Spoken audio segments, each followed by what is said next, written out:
good. Welcome back to History on the Rocks podcast. This is your host, Cody, and of course, joining me today on this lovely Memorial Day, Audrey. Hello. Been a nice weekend. Yeah, A little bit of rain, but hasn't been terrible no. up here in Illinois, DeKalb, Illinois. DeKalb. I hope everyone enjoyed their Memorial Day weekend. We're recording this on Memorial Day, but of course you're listening to this on a Thursday morning. Hey, the good news is it's almost the weekend again. Yeah, I'm excited for this weekend too. 4-day work week for people in the corporate world. We're on summer break. Yeah, I go back to summer school this week, but that's okay. I work all summer technically too, but from home. from home. So it's all good. Guys, our t-shirts are in, and they look phenomenal. They're really cool. We are going to give 3 t-shirts away for free, Okay. but I will talk about that at the end of the podcast today. Okay. What are you drinking? I'm drinking Blue Moon. Blue Moon. I'm so sick of beer, Yeah, but I don't get sick of beer. I haven't drank whiskey in a little bit. I had some of my dad's today, but You did? just a couple of sips of it. Yeah, he poured my beer out, and he was like, "Oh, I thought it was warm." I was like, "Well, did you ask me if it was warm? Just poured it in the grass." My spotted cow. That was when we were leaving. Exactly. There was still like half of it left. So you didn't have whiskey when we were leaving? Yes, I did, because I picked up his glass of whiskey, and I started drinking it, Oh. and I said to him, "Sorry, I thought this was cold."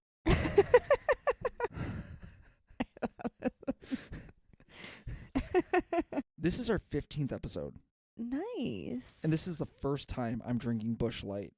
No. Yes. No. Yes. Wrong. No, you did. One other one. Okay, maybe one other one. I had a Yeah. Busch Light or... No, because I remember you saying, "Oh, I need to have a Busch Light on the podcast." I'm like, "Wow, that's lame." And then you did. Okay, so I had a Busch Light on the podcast. Was it in a bottle, though? I don't know. No, I think it was in a can. So this is my first classy Busch Light on the podcast. I don't know. Classy. Class A. In a bottle. Busch Light in a bottle. So fancy. And I had a spotted cow today. Amazing. Yeah, if you don't know what spotted cow is, they only sell it in Wisconsin. And you can't even ship it. You have to go to Wisconsin. I remember, and maybe I'm totally making this up, but I remember Jay Cutler saying something about spotted cow, and he's like, "I've been wanting it." And he even said, like, "I can't even get it shipped to me because they don't do that." Yeah, no, you can't get it shipped. So it's kind of like Yingling. Like, Yingling is so good, but you have to go, like, the closest place to us is Indiana. You have to go to Indiana to get Yingling. It's like an East Coast time zone thing. If you're in the East Coast time zone, they sell Yingling there. If you get into the Central time zone, they don't sell it in anywhere close to us. But for those of you that don't know about the Midwest, and I'm sure people in Iowa, Illinois, Michigan, Minnesota all know about New Glarus Brewing, they only sell it in Wisconsin, and Spotted Cow is like so their prime good. staple. They have some other good beers, too, that are different, but Spotted Cow is definitely, hands down, their best. Hands down. I'm like a new beer drinker though, because I never Just turned 21. No, never ever drank beer. And then oddly enough, when I was pregnant, I craved beer. Stella, you wanted to drink Stella. I wanted Spotted Cow. Stella I would drink occasionally before, because I ended up accidentally getting it at a Hawks game when I wanted Stella cider. Right. And Steve ended up getting me, my brother-in-law, he ended up giving me a Stella, and I was like, "No, it's fine, not a big deal, like, I'll drink it." And I was like, "Oh, it's really not that bad." And then, I don't know, I got pregnant, and ever since, so weird. I can drink beer. I'm still very specific and picky about it, because but you won't drink a Busch Light. Absolutely not. That's absolute bullshit. No. I need a little bit of, like, I guess you could say fruity flavor-ish. You could say that's bush shit. It's bush shit. Bullshit. Yeah. Bush shit. Yeah. No, I don't want to drink that. I want a Blue Moon, a Spotted Cow, a Stella. I had a Stella today because all the Spotted Cow was not in the fridge. And Estella was there, so I was like, well, I guess I'll just drink that. Audrey and I were talking about this sitting outside on our porch about where we're going with this podcast. And obviously we've been doing like the 30-minute episodes, which have been really fun. Like they're nice and easy, and we get to give you a little bit of history that you've probably never heard of before in a shorter amount of time. And I think people really like that because I don't think you're wanting to listen to a bunch of information and hear us, who are we joking? Us, me, ramble about history and nerd out about it. So what I was saying to Audrey was that I'm taking this new approach into the podcast of like going with themes. So we had like ridiculous conflicts, right? We had common phrases. Now I'm adding another theme, which is history's hoaxes and frauds. And today we're talking about 3 different hoaxes and frauds that have occurred in history. And I find these really interesting because the whole thing I want to talk about is kind of like how in our world right now, you know, we grew up in the technology era. Like we were kids when the internet came out. We were kids when cell phones were around, or were just starting to come around. When we were on our computers, AIM, chat, right? The internet, like you could find an article at your fingertips. And now we've grown up to be adults, and it's so prevalent in our lives with social media that it's so easy for someone to post something and someone believe it's real. Yeah. Even if it's 100% bullshit. Well, yeah, if you find it on the internet, it's true, right? Exactly. Abraham Lincoln said it. Exactly. Yep. Abraham Lincoln said, if you found it on the internet, it must be true. So that's the funny part about why I wanted to put this theme into our podcast, is because these are history's hoaxes and frauds from way back when. And like, you're going to see how it's so easy to cause like mass hysteria and interest in something. And even when people find out the truth, they still want to believe the lie. Sounds about right. It's like, exactly. It's a crazy phenomenon. Like even today, you hear something on the internet, you find out the truth, and people still deny that the truth is the truth. And I just think in the human psyche, that is a phenomenal thing to talk about. I have so many things in my head, but we're just not getting into that in the podcast. It's not don't talk political. About politics on this podcast. No. If you guys want me to start another politics podcast, by all means, I will do it tomorrow. I will. I already have. I don't even need a script. I don't need a script. I don't even need to do the research. No, you would have. We would need 0 script. For it would be an hour of me ranting, and it would be all explicit. It would be 18 and over, and I'll do it. I don't even care. But we're not doing that. No, we're not. Today we're talking about hoaxes and frauds. I do like these shorter episodes. I don't listen to the podcast because I participate in the podcast. But even as a person, part of it, I like the shorter ones. I like short and sweet. It's good. We don't need to go so deep. Even in today's stories, we're not even going to go so deep. Let's get into history's hoaxes and frauds part 1 here. The first story we're bringing you is called the Cardiff Giant. On October 16th of 1869, workers were digging a well behind the barn of a man named William C. Newell in Cardiff, New York. As they dug deeper, they hit something solid and couldn't get past this enormous obstacle. As they dug in other spots, they began to notice a figure emerging from the dirt. The large figure was a 10-foot-tall, 3,000-pound petrified giant. What? Okay. Now, if you only know the word petrified as being like scared. No, hard. Petrified wood. Exactly. Petrified actually means to be turned to stone. Yes. Right? So like if you're scared, you're petrified, you've been turned to stone, like you can't move. Yeah. You're, right? Just for people that don't know, if you don't know what petrified means, it's not a scared giant, it's a stone giant. I had a piece of petrified wood from, I forget where, but maybe Utah or somewhere out west, and there's like a forest of petrified wood. Yeah, that's a cool little like piece of nature to have, because that's not very easy to find. Yeah, just sitting around. I don't think I have it anymore, but that's fine. What we have here is a giant that has been turned to stone, is what they find. The story of the giant spreads like wildfire, okay, and people from all over America show up to Newell's farm just to see the stone figure. Newell even begins charging 50 cents a person, which today is roughly $12 adjusted for inflation in 2024. Yeah, not bad. But even when he starts to charge this, people keep coming. They'll pay. They want to see it. Yeah. Now, people argued about what the stone figure actually was. Some said it was a petrified giant, others believed it was an ancient statue. Either way, mass hysteria broke out as to what this thing could really be. The main argument from those who believed it was a real giant comes from the Bible. So Genesis chapter 6 verse 4 states, quote, "There were giants on earth those days," end quote. And this is interesting because it shows how people are taking the literal meaning of the Bible and believing in that. And again, this is the 1800s. This is before, obviously, all of our technology and research and discovering of artifacts, right? Mm-hmm. People are educated, but like there's so much more we know with our modern technology and digging up a lot of, ancient places and learning more about it. But again, this is a literal understanding of the Bible, and people literally believe that there were giants that walked the earth at one point. So this is their perspective. Mm-hmm.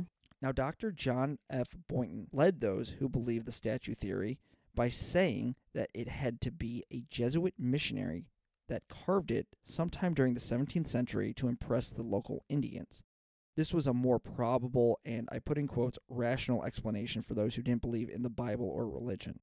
The truth eventually came out and put all speculation to rest.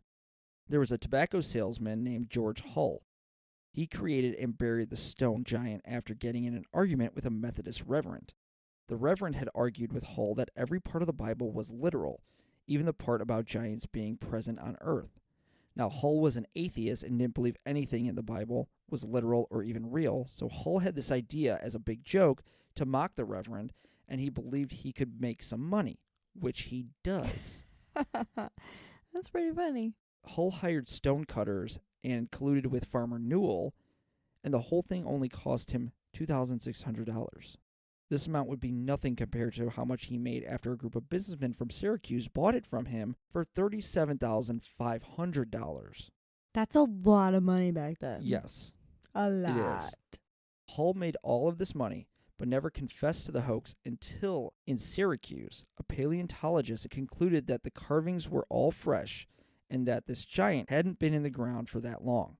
Even after Hull confessed that it was a hoax, people still paid to come and see it. It's just like nonsense. Exactly. It's going to get even wilder here. Anyone know Barnum and Bailey Circus? Yep. Yeah. P.T. Barnum. That's the name that should ring a bell for you. He is the founder of Barnum and Bailey Circus. He tried to buy it for $60,000 from the Syracuse businessmen, and he was denied. But he made an exact replica of the statue out of plaster and put it on display in his museum in New York City. Barnum's replica is believed to be displayed now near Detroit in what's called Marvin's Marvelous Mechanical Museum.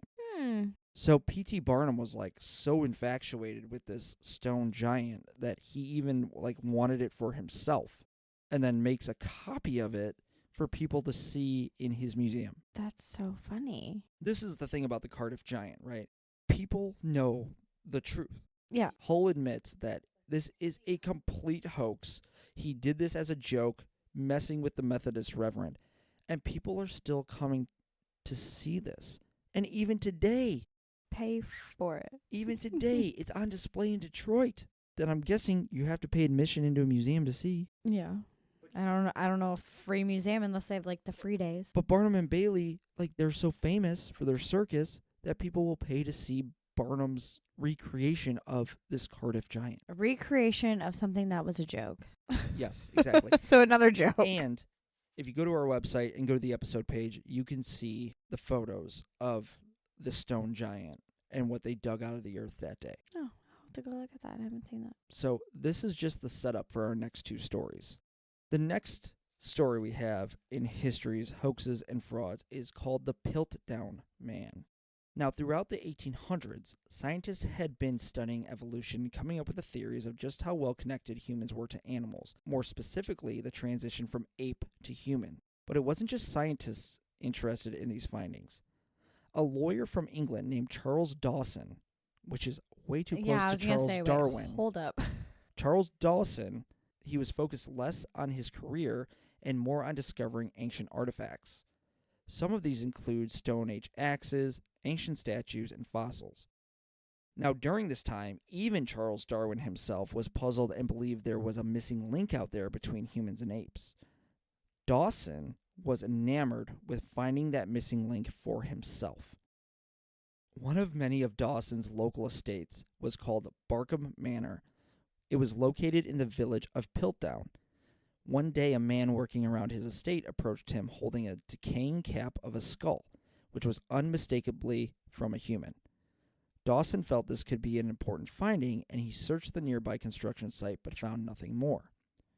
In 1911, he was walking the grounds once again of the Barkham estate and found another human cranial piece. The piece belonged to the skull that was brought to him prior from the same exact human. He hired a team to excavate the construction site's gravel pits. The other piece of importance that he found was a large ape-like jaw that had two of its molars still intact. Now, after scientists examined the remains, it was determined these species were at least 500,000 years old. 4 years later, in 1915, Dawson found even more skull fragments from a second skull. Now, at this time, it's important to note that natural historians were enthusiastically searching for the big link that would explain the ape-to-human transition. So these findings were nothing short of important pieces of evidence that need to be examined and considered from his estate. Back in 1912, so 3 years prior to him finding these new skull fragments, Dawson and his associate Arthur Smith Woodward had presented their findings already to a roomful of members of the Geological Society and named the specimen, quote, the earliest Englishman, end quote. Now, the members of the Geological Society believed that the men's findings were legitimate and even rivaled the findings in Germany, which was referred to as the, quote, Heidelberg man. They believed that the jaw was shaped because the specimen was adjusting to a human diet. All this hype put the Piltdown man at the front of evolutionary science as the, quote, missing link. However, there was no such thing as a missing link. That's because the problem is that evolution is not linear, but rather a set of branches. During this time, scientists believed that man was progressing towards being perfect from an ape-like form, but in reality there are countless specimens throughout evolution that are trying to survive. So, let me clarify that. Yeah, I'm slightly confused. I bet you the listeners are also a little bit confused. What I'm saying here is evolution is not linear. We do not progress from one form to the other. In fact, there are hundreds or thousands of our form, right, as humans that have progressed as branches of, let's say, Homo sapiens over time. So, like, just because one human was a certain shape or way doesn't mean that back in history another human was the same shape or way. Now, maybe that one human who was a different shape died off because they couldn't survive, right? This is evolution. Yeah. Because it's survival of the fittest. So human A survives because they have the fit and ability, XYZ, whatever you want to call it. They have that ability to survive, while human B over here does not. So we don't just go from, ape to Neanderthal to the next step to man. What it is a bunch of different types of apes to different bunch of types of Neanderthals. And only the strongest survive. Yes. So this is what punches the hole in this missing link. Because there is no direct linear pattern to ape to perfect human. Yeah, no. Does that make sense now? Yes. Did I explain it that way? Yeah. Because there's no such thing as the perfect human. Right? Okay. But what I'm saying, as a species, like, we are always adapting and getting better. Yes, for sure. So it's not just one after the other. It's branches of different humanoid species that eventually some die out, some survive. Is this like what you teach in AP Human? No, not at all. Oh, okay. This is more anthropology that we're talking about right now with the evolution of apes, and it's science. But we would in an anthropology class, you would talk more about this, the development of humans and man. Do you touch on that in AP Human Geography though? No, because we talk in AP Human Geography. We talk about current times. Oh, so we talk about development of countries and the current people living in those countries and how they adapt to their environment and how they develop over time. Okay. You're so knowledgeable on anthropology. I didn't know that you knew so much about it. Yeah, I have interest. I mean, not that we really went in that I just read a depth lot of about different it, shit, but and yeah. like I get interested, and I just keep reading about stuff. No, that's awesome. Yeah, I took an Always anthropology learning. class back at Western Michigan when I was there first semester. It was one of the 5 classes I actually passed because I was having too much fun as an 18-year-old in college. But like I said, that was actually a really interesting class, and I learned a lot about like human evolution through I didn't think you would anthropology. take that as like a first semester freshman, but nice. Yeah, it was like a history-based class pretty much, so that's why. And you had no interest in being a history teacher at that point. No, I didn't have an interest in being a history teacher at all at that point, but I still like loved history. Yeah. Like I loved history since I was a junior in high school. So, whatever. Well, interesting. Hey, you learn something new every day. Yeah. So after much consideration and further evaluation of this piece, it was determined that the jaw and the skull cap didn't match up, and they were put together from 2 separate beings that just happened to be found in the same area. So like the human skull part was a more recent skull, and they just happened to find an ape-like jaw part that was also in the same construction site area, just from, just over time when they dug deeper, obviously. And these 2 men put those 2 pieces together. Thinking it would like, oh, these match. Exactly. So many scientists believe that the skull was human, but the jaw was a chimpanzee after they did more analysis of it. The specimen that Woodward and Dawson brought forward would be scrutinized for years to come. Dawson unexpectedly died in 1916, but Woodward continued to defend their findings. Over time, Woodward and Dawson's theory and quote-unquote skull would be destroyed by advancing science. Now, this is the interesting part. It is alleged that during the 1910s, that this theory was being pushed by the Englishmen at the time because the tensions between Germany and England were escalating, and that would eventually roll into World War II. So not only would the 2 countries be rivals in World War I and World War II, but also in the science world. Because again, if you go back to what we were talking about earlier, the Heidelberg man, the Germans believed they had that quote-unquote missing link from ape to human. But they believed that Woodward and Dawson created this skull to compete in the science world with the Heidelberg man skull.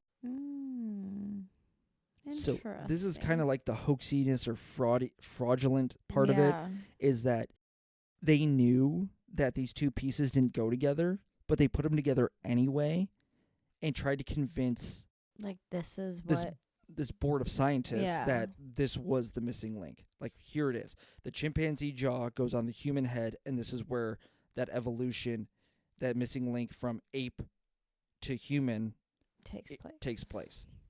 Huh. And like they convinced so many scientists in England that that was true. And of course, the Englishmen want that to be true, right? Because they don't want the Germans to have this discovery. They want they want the English to be have it at the front of science and evolutionary science. So again, it's like people create things to fit the narrative of the time to come out on top. This is what it is. Yeah, it's just, again, another story, just like the Cardiff man, of like messing with people, or like how people still believe in something that's not true. Now, our third fraud and hoax is still up for debate. And this is why we're finishing with this one, because it's very interesting. And if there are any people out there who are conspiracy theorists or like ciphers and kind of like mystical types of history, this is definitely the story for you. What's a cipher? A cipher, something you have to translate or decode. Like decipher? Yeah, decipher, to decode and make it make sense. And this is called the Voynich manuscript. And I'm telling you, this is a really interesting piece. The Voynich manuscript is the most mysterious piece of writing in the world. It is roughly 200 pages long, written in a script no one has been able to identify or decipher. Now, it is a vellum book, and also contains colored pictures on every page except for about 20 of them. What vellum? Vellum is like the hide of an animal. It's that like tan, Oh, okay. that tan material that you would write with, Yeah. with like ink, Okay. like from like feather and Yeah. ink. The author and date of this manuscript is also completely unknown, but we're going to talk about some theories in here of who people think that the author is and the date this manuscript was written. Wilfred M. Voynich was a rare book collector and purchased the manuscript back in 1912. The manuscript was found in a chest which was inside an ancient castle in southern Europe.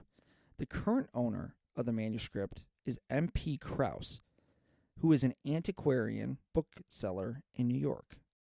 Now, he has revealed that the manuscript was found in Mondragone, which is just south of Rome. It's a city in Italy that is roughly an hour south of Rome. Now, the villa where it was founded was built in around 1570. Now, that doesn't mean that this manuscript's from 1570. Mm-hmm. It's just where it was found. Now, if I tell you the whole lineage of how the manuscript moved around Europe, again, this is where I'm telling you, as a listener, you're going to get lost with all the names and hands that the manuscript was exchanged through. However, the person who owned the manuscript was the Emperor of Bohemia, Rudolph II, who lived from 1552 to 1612. Now, the interesting thing about Rudolph II is that he was not a very active political figure during his reign. In fact, he was more of a scholar, focusing his interest in alchemy, astrology, and astronomy. In his rigorous studies, he compiled a large collection of books and art objects. Rudolph II believed that the author of the manuscript was a man named Roger Bacon, who was an Englishman. He was born somewhere around 1214, and his death date is 1294. So this is like 300 years prior to Rudolph's reign even. Now, Bacon was a famous scientist and philosopher of the Middle Ages who taught at both Oxford University and the University in Paris. So this is a very prominent figure that he believes that the author is. Mm-hmm. In the manuscript, there are 125 pages of botanical drawings, 26 of astronomical or astrological drawings, 28 of so-called biological drawings, and 34 of pharmaceutical drawings, nearly all accompanied by some sort of text. One interesting theory about the date of this manuscript claims it can't be before 1493 because there is a drawing of a sunflower in there, and it wasn't until the Columbian Exchange that the sunflower was introduced to Europe. But not all historians agree that it is a sunflower that is drawn in the manuscript. I would love to see a picture of this. Well, good thing you can, because on our website, if you go again to the episode page, you can see pictures of this. Oh, I'm going to have to go look because that's one of my favorite flowers. Now, there are 3 published solutions to the manuscript, but not one of them is completely accepted by the academic community. In fact, you're going to hear all 3 of these right now, and none of them seem like they make any sense. The first one is, in 1919, William R. Newbold, who was a professor of moral and intellectual philosophy at the University of Pennsylvania, believed he had deciphered some of the text. He confirmed the author was in fact Roger Bacon, and that Bacon had possession of a telescope and a microscope and was writing down his findings of hard to see up in the sky, as well as minute specimens one couldn't see with the naked eye. This theory was widely disapproved of because scholars believed the invention of the telescope and microscope were after Bacon's time. Newbold explains a 9-step process to decipher the writing by using pen strokes and matching them to Greek symbols. However, many paleographers claim the symbols could be incorrect because of the cracking and pen splits in the vellum. So paleographers, just like paleontologists, paleographers, they analyze ancient writings. Okay, well, side note. I'm looking at the pictures here, and I don't see anything that looks like a sunflower. So maybe you're on the side of those who believe that it could be before 1493. Yeah. I mean, like, there's something that looks like ish, but no, not close enough. But so again, it's all up to speculation. Yeah. Now, the second solution came from a Rochester lawyer in New York in 1943. And his name is simply Feely. Feely. There was no first name. I believe this is his last name. Feely. He used abbreviated Latin in an unacceptable form, which most scholars say, like, this type of Latin is not proven. Like, you can't use, like, abbreviated Latin to prove your theory here. Mm-hmm. Basically making up a cipher solution through his own means. So that's a short little explanation of the second solution. It was kind of like this guy thought he could, like, use Latin in a different way than it's actually Like shorthand. Yeah, like shorthand Latin. And he basically made up his own cipher and kind of came up with his own theory. Mm-hmm. Then lastly, okay, the third solution, in 1946, a research scientist named Dr. Lionel C. Strong claimed the author of the manuscript was actually a man named Anthony Ascom, and the plain language of the text was medieval English. Now, he did not reveal the details of his key, but his description of the cipher method makes no sense to cryptologists. And I looked and looked and looked for, like, the actual explanation of his cipher method, and I couldn't find anything legitimate. So who knows?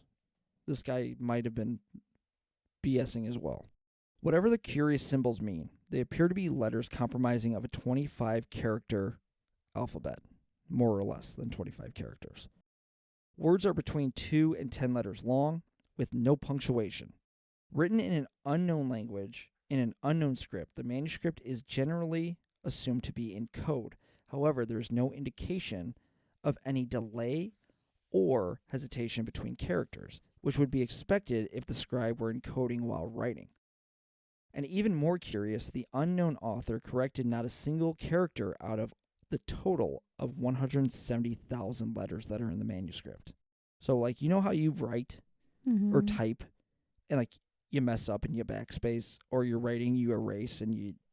Yeah. This is not touched Just whatsoever. all unedited. It's all unedited. It's, like, perfectly fluid all the way through the manuscript. There's no, like, erasure marks.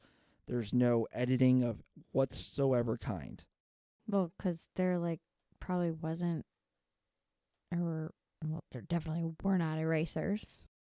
Right, but, like, you could still, like, with ink, if it's just, like, scratch you it could out. scratch out, and there's not a scratch on this thing. It's So like, how just, could you possibly read it? I don't know. Well, they're not really reading it because it's not. They don't know what it is. Right. And the fluid nature of the script seems to be telling us that the book's architect wrote in a natural script in his or her natural language. Now, it seems that every 3 to 5 years, even in present day, someone new comes out and says they've solved the cipher. You can go on the internet right now and type in the Voynich manuscript and see every page of this thing. Anyone can get their hands on this and try and decipher it and figure out what the characters are or how they match up to any language in the world and try and figure it out. But people keep saying... They just can't figure it out. And usually it makes no sense. Yeah. Skeptics wonder now if the whole thing is a hoax, either created several hundred years ago as a money-making scam by Emperor Rudolph II, who supposedly bought it for 600 ducats, or 73 ounces of gold, if we put it in terms of what we understand of money and riches, or it was written in more recent history as a hoax. Now, if the latter is true, so that it was written in more recent history, the prime suspect is the eponymous Wilfrid Voynich himself, who was a Polish book dealer at one time. But this theory seems far-fetched, because in the light of radiocarbon dating, this is not from recent times. Now, when he was accused of this, when he said he bought it in 1912, he said pretty much like, how could he have acquired so much untouched 500-year-old calf skin? That is the vellum that it's written on. Yeah. So basically he was like, you carbon date this. Yeah. And it's at least 500 years old, and it's calf skin. So the vellum, again, it's from animal hide, and you write on it. You're saying that I found 500-year-old calf skin and this many pages of it to write on? and that I'm just trying to have my name on something that's so mysterious. Yeah, that seems unlikely. So that's the fun thing about the Voynich manuscript. It's up for debate, and historians are debating it very harshly online. Is it real or is it not? Is it a money-making scam? Right? Because people keep purchasing the manuscript to try and decipher it. They want their hands on the real thing. Yeah. They want to do, scientific analysis on it. They want to carbon date it. They want to look at the pen strokes, like how they actually are, not just a copy of it on the internet. So, like, did someone make this to just keep passing it along and make money off of it? Is it some mystic piece of secret information? Right? Go a little further. I know you're a skeptic, but who knows what this could be? Yeah. Ancient Sumerians had a language that still people today don't 100% know how to decipher. I mean, much of it has been, but it's a lost language that today's knowledge can't go back and just read the Anunnaki Bible and be like, oh, I understand this. Like, it's all just kind of like code. Mm-hmm. So these are the kind of theories that surround this Voynich manuscript. Like, people believe it's a hoax. People believe it's a fraud type of writing. Maybe it was a money-making scam. Maybe it's actual mystic information that people can't decipher because it wasn't meant to be deciphered by humans. Yeah. Like, I don't know. But so, again, these types of things from our history keep people speculating and conversing about bigger topics, right? Mm-hmm. So, like, something like the Voynich manuscript. Like, there's so many of these types of things out there. Like, the Voynich manuscript is probably one of the most famous right now, but, like, these kind of things that you can't decipher and you can't make meaning out of. So people start to make conspiracy theories. They start to speculate about what these things mean. Like, especially, like, I'm not even going to get into this, like, obviously, but the aliens, alien world. Yeah. People who believe in ufology, right? And all of these different things that have been discovered in Latin America, in Africa, all around the world, they have to come up with a theory of what these things are because people don't know. Yep. And so they make their own meaning out of it, and then it becomes popular, and then it just kind of snowballs. Yeah. Totally snowballs because then people are like, oh, but this, but then this, and then this, and then that. And yeah. Right. I mean, the Voynich manuscript can honestly be like a simple piece of writing that means nothing. Yeah, it's just like chicken scratch. Yeah, or like even if it's in a lost language, let's say, okay, and it's got astronomical drawings. You can see it on the website. Some of those astronomical drawings. You can see the botanical drawings of different plants and stuff. Maybe it was just someone back in history making meaning of what they were seeing. Yeah, and it's really nothing. It's like just like me walking outside and drawing, a picture of the weeds in our lawn that are finally going away. But again, it's me like drawing the weed and giving meaning to that weed of what I saw. Yeah, or like it was so long ago there wasn't like I need to scratch this out before I continue. It was just true, like yeah. I don't have anything to remove this So you just keep writing sentence with.